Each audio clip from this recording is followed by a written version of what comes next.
अस्सलाम वालेकुम। हम डिस्कस करेंगे लिमिटिंग रिएक्टेंट के टॉपिक को। जब केमिकल रिएक्शन किया जाता है तो उसमें रिएक्टेंट्स प्रोडक्ट्स में चेंज होते हैं। कुछ रिएक्टेंट्स ऐसे होते हैं जो कि ज़्यादा मिकदार में पाए जाते हैं और कुछ रिएक्टेंट्स ऐसे होते हैं जिनकी हम कम मिकदार लेते हैं रिएक्शन में। तो वो रिएक्टेंट जो हमारे पास कम मिकदार में होते हैं और जब वो प्रोडक्ट में चेंज हो जाते हैं तो वो रिएक्शन को स्टॉप कर देते हैं। यानी कि वो रिएक्टेंट जो हम कम मिकदार में लेते हैं और जब वो कंप्लीट प्रोडक्ट में चेंज हो जाता है तो वो रिएक्शन को स्टॉप कर देता है। तो वो रिएक्टेंट जो कि लिमिटेड है हमारे पास, उसको हम कहते हैं कि ये हमारा लिमिटिंग रिएक्टेंट है। उस रिएक्शन का वो रिएक्टेंट लिमिटिंग कैसे हुआ? क्योंकि उसकी अमाउंट खत्म होने के बाद उसने रिएक्शन को रोक दिया है, तो मजीद कोई भी प्रोडक्ट नहीं बन रहा। डेफिनेशन देखें तो डेफिनेशन में लिखा गया है कि वो रिएक्टेंट जो कि रिएक्शन के रेट को कंट्रोल कर रहा है। कंट्रोल करने से क्या मुराद है? चूंकि वो हमारे पास कम मिकदार में है, तो जब वो प्रोडक्ट में चेंज हो जाएगा तो केमिकल रिएक्शन खुद ब खुद स्टॉप हो जाएगा। स्टोकियोमेट्रिक कैलकुलेशंस का कॉन्सेप्ट समझने के बाद हम रियल स्टोकियोमेट्रिक कैलकुलेशंस की तरफ आते हैं। रियल किस सेंस में कि केमिस्ट्री में जितनी भी कैलकुलेशंस की जाती हैं वो ज़्यादातर हमारे पास स्टोकियोमेट्रिक ही होती हैं। जब हम एक्सपेरिमेंट्स करते हैं तो हमारे पास ऐसे रिएक्टेंट होते हैं जो कि एक्सेस मिकदार में भी हम यूज़ करते हैं रिएक्शन में, और कुछ ऐसे होते हैं जो कि हम कम मिकदार में यूज़ करते हैं। कम मिकदार में जो हम यूज़ करते हैं उसको हम कहते हैं कि ये रिएक्शन का लिमिटिंग रिएक्टेंट है, और जो एक्सेस में प्रेजेंट होता है वो हमें हेल्प करता है कि जल्दी जल्दी वो लिमिटेड अमाउंट वाला रिएक्टेंट प्रोडक्ट में चेंज हो और रिएक्शन स्टॉप हो जाए। इन सेंस कि वो रिएक्टेंट हमारे पास बहुत एक्सपेंसिव है और बहुत कम मिकदार में अवेलेबल है, जिसकी वजह से हम ये चाहते हैं कि हम स्टोकियोमेट्रिक कैलकुलेशंस के ज़रिए तमाम का तमाम रिएक्टेंट प्रोडक्ट में चेंज हो जाए और कोई भी साइड रिएक्शन ना हो, ताकि हमारा वो रिएक्टेंट ज़ाया ना हो। लिमिटिंग रिएक्टेंट के टॉपिक को समझने के लिए हमारे पास एक बहुत सिंपल एग्जांपल है कि हम ऑक्सीजन को यूज़ करते हैं रिएक्टेंट को बर्न करने के लिए। रिएक्टेंट बर्न होता है और वो प्रोडक्ट में चेंज होता है।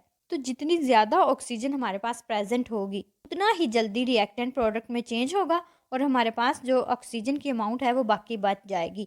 यहाँ पर एक्सेस अमाउंट यूज़ करने से क्या फ़ायदा होता है कि वो रिएक्टेंट बहुत जल्दी ही प्रोडक्ट चेंज हो जाता है, और जब वो प्रोडक्ट में चेंज होता है तो उसके लिमिटेड अमाउंट होने की वजह से रिएक्शन यहाँ पर स्टॉप कर जाता है और इसके बाद कोई भी प्रोडक्ट नहीं बनता। उस लिमिटिंग रिएक्टेंट की वजह से हमारे पास रिएक्शन स्टॉप हो जाएगा और कोई भी एडिशनल प्रोडक्ट नहीं बनेगा। लिमिटिंग रिएक्टेंट को समझने के लिए एक बहुत ही इंटरेस्टिंग एग्जांपल दी गई है। यहाँ पर हमने 30 सैंडविचेस बनाने हैं और हमारे पास 30 ही कबाब्स हैं, जबकि हमारे पास 5 ब्रेड्स हैं। अगर हम देखें तो हमारे पास प्रोडक्ट जो है वो 30 सैंडविचेस हैं और रिएक्टेंट्स में 5 ब्रेड्स हैं एंड 30 कबाब्स हैं। अगर हम इन 30 कबाब्स को देखें तो 30 कबाब अगर हो तो हम 30 सैंडविच बना सकते हैं, लेकिन जब हम ब्रेड की बात करते हैं तो हमारे पास 5 ब्रेड्स हैं जिनमें कितने स्लाइसेस हैं? 58 स्लाइसेस। और अगर हम 58 स्लाइसेस को डिवाइड करें तो एक सैंडविच के लिए हमें 2 चाहिए। 58 को अगर 2 से डिवाइड करें तो हमारे पास 29 सैंडविचेस बनते हैं। इसका मतलब ये हुआ कि जो स्लाइसिस हैं वो हमारे पास लिमिटेड अमाउंट में प्रेजेंट है और कबाब हमारे पास एक्सेस अमाउंट में प्रेजेंट है। तो 29 सैंडविचेस बनने के बाद जब स्लाइसिस ख़त्म हो जाएंगी तो रिएक्शन यहाँ पर स्टॉप हो जाएगा, इससे आगे रिएक्शन नहीं होगा। ये हमें मैटर नहीं करता कि हमारे पास कबाब एक है, लेकिन चूंकि स्लाइसिस लिमिटेड थी इसलिए रिएक्शन स्टॉप हो गया, तो हम 30 सैंडविचेस नहीं बना पाए। एक और सिंपल एग्जांपल है वाटर के बनने की। वाटर कैसे बनता है? जब हाइड्रोजन और ऑक्सीजन गैस मिलते हैं तो वाटर बनता है। 2 मोल हाइड्रोजन गैस के एंड 1 मोल हमारे पास ऑक्सीजन गैस का मिलता है, तो हमारे पास 2 मोल्स वाटर के बनते हैं। अब लिमिटिंग रिएक्टेंट के कॉन्सेप्ट को यहाँ पर हम कैसे समझ सकते हैं कि 2 मोल हम कहते हैं हाइड्रोजन के यूज़ होते हैं और 1 मोल हमारे पास ऑक्सीजन का यूज़ होता है। और अगर मैं 2 मोल ही हाइड्रोजन के और 2 मोल ही ऑक्सीजन के यूज़ करूं तो फिर भी मेरे पास 2 मोल ही वाटर के बनेंगे। क्यों? क्योंकि 1 मोल यूज़ हो रहा है ऑक्सीजन का और 1 मोल जो है वो एक्सेस है। हाइड्रोजन से ऑक्सीजन के मोल्स हाफ हैं, आधे हैं, यानी कि ऑक्सीजन लिमिटेड है। जहाँ पर हम 1 मोल हाइड्रोजन का ले रहे हैं वहाँ पर हम 0.5 मोल ऑक्सीजन के लेंगे तो हमारे पास 1 मोल वाटर मॉलिक्यूल का बनेगा। नेक्स्ट हम कहते हैं कि अगर मैं 4 मोल्स लेती हूँ हाइड्रोजन के और 2 मोल्स लेती हूँ ऑक्सीजन के, तो फिर यहाँ पर 2 मोल लिमिटिंग रिएक्टेंट है और 4 जो है वो 2 के साथ रिएक्ट करके 4 मोल्स ही वाटर के बनाएंगे। जब कोई भी रिएक्शन हो रहा होता है तो हम कैसे किसी भी रिएक्टेंट को आइडेंटिफाई कर सकते हैं कि ये इस रिएक्शन का लिमिटिंग रिएक्टेंट है। इसके लिए ये चंद स्टेप्स दिए गए हैं जिससे हम आइडेंटिफाई कर सकते हैं कि लिमिटिंग रिएक्टेंट कौन सा है रिएक्शन का।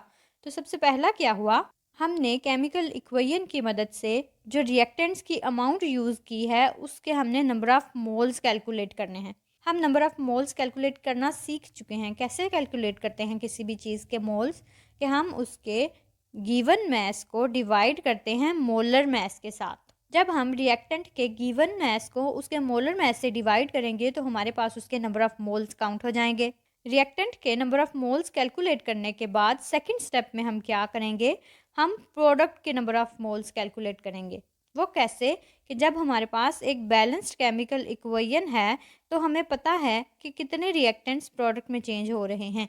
कि अगर हमने स्टोकियोमेट्रिक कैलकुलेशन यूज़ करनी है कि 1 ग्राम रिएक्टेंट का हमने यूज़ किया है और 1 ग्राम ही प्रोडक्ट बने हैं, तो हम इजीली बैलेंस्ड केमिकल इक्वेशन की मदद से प्रोडक्ट के नंबर ऑफ़ मोल्स कैलकुलेट कर सकते हैं। जब हमने रिएक्टेंट्स और प्रोडक्ट्स के नंबर ऑफ़ मोल्स कैलकुलेट कर लिए तो नेक्स्ट थर्ड स्टेप में हम क्या करेंगे, हम उस रिएक्टेंट को आइडेंटिफाई करेंगे जो कि रिएक्शन में कम मिकदार में प्रेजेंट है और कम मिकदार में प्रेजेंट होने की वजह से उसने रिएक्शन को स्टॉप कर दिया। तो ऐसा रिएक्टेंट जो कि रिएक्शन में कम मिकदार में प्रेजेंट होता है उसको हम कहते हैं वो हमारा रिएक्शन का लिमिटिंग रिएक्टेंट है।